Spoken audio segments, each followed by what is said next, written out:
xukuumadda federaalka Soomaaliya. Ra'iisul Wasaaraha Xukuumadda Federaalka Soomaaliya Maxamed Xuseen Roble markii uu qiimeeyay soo laba kacleynta xanuunka COVID-19 markii uu dib eegis ku sameeyay go'aamadii hore ee xukuumadda isla markaana tixgeliyay talooyinkii iyo soo jeedimihii guddiga qaran ee ka hortagga iyo xakamaynta xanuunka COVID-19 si looga hortago loola xakameeyo faafidda xanuunka waxa uu ra'iisul wasaaruhu caawa soo saaray go'aamadan soo socda.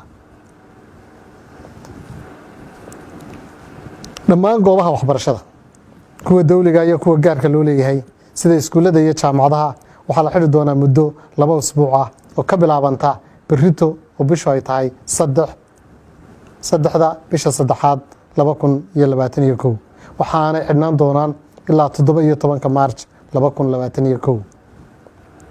qof kasta waxa waajib lagaga dhigay inuu qaato afxid ama mask marka uu joogo dhammaan goobaha la isugu yimaado sida suuqyada, masaajidada, gaadiidka dadweynaha, goobaha ganacsiga iyo meel kasta oo dadweyne isugu yimaado.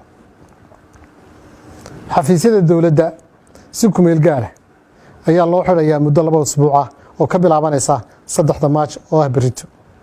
shaqaaluhuna waxa ay ka soo shaqayn doonaan guryahooda marka laga reebo kuwa bixiya adeegyada lagama maarmaanka ah.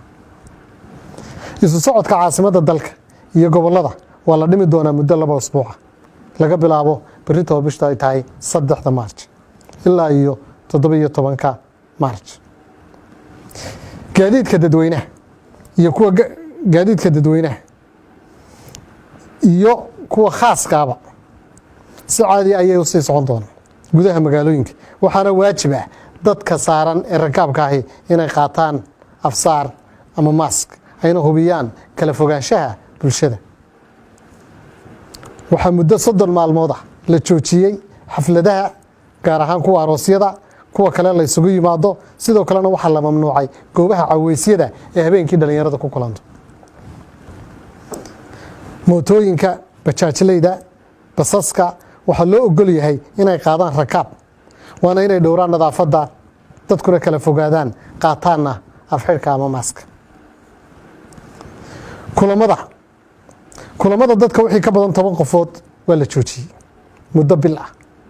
isu soo baxyada khaaska ah ee haysta ruqsadaha waxaa ku xidhan shuruudaha soo socda: in dadka isu soo baxaya isu jirsadaan 2 mitir iyo in qof kasta oo imanaya isu soo baxa uu soo qaato afsaar ama mask. goobaha ciyaaraha, garoomada ciyaaraha iyo goobaha jirdhiska waxaa la hakinayaa iyagana muddo 2 toddobaad ah oo ka bilaabanaysa berrito oo bishu ay tahay 3. kulamada tacsida, aaska iyo qabuuraha waa inaysan ka badnaan dadka tegaya 10 qofood iyadoo la hubin doono kala fogaanshaha bulshada iyo qaadashada maaska. wasaaradda caafimaadku waxay adkeynaysaa ilaalinta fayadhowrka guud ee goobaha dadku isugu yimaadaan sida suuqyada, masaajidada, isbitaalada, bangiyada iyo goobaha la midkaa si loo yareeyo faafidda cudurka coronavirus. waxaa waajib ah in dhammaan dadka adeega u soo doonta ama jooga goobaha caafimaadka ay mar kasta xidhnaadaan afsaar ama mask sida isbitaalada iyo farmashiyada. waxaa waajib ah in dhammaan dadka ka adeeganaya goobaha ganacsiyadu sidoo kale ay qaataan mask. dadka dhoofaya ama dalka soo gelaya, xukuumaddu waxay ka soo saartay go'aamada. qof walba oo imanaya ama ka dhoofaya dalka waa inuu si joogta u qaataa afxidhka si loo yareeyo faafidda cudurka coronavirus.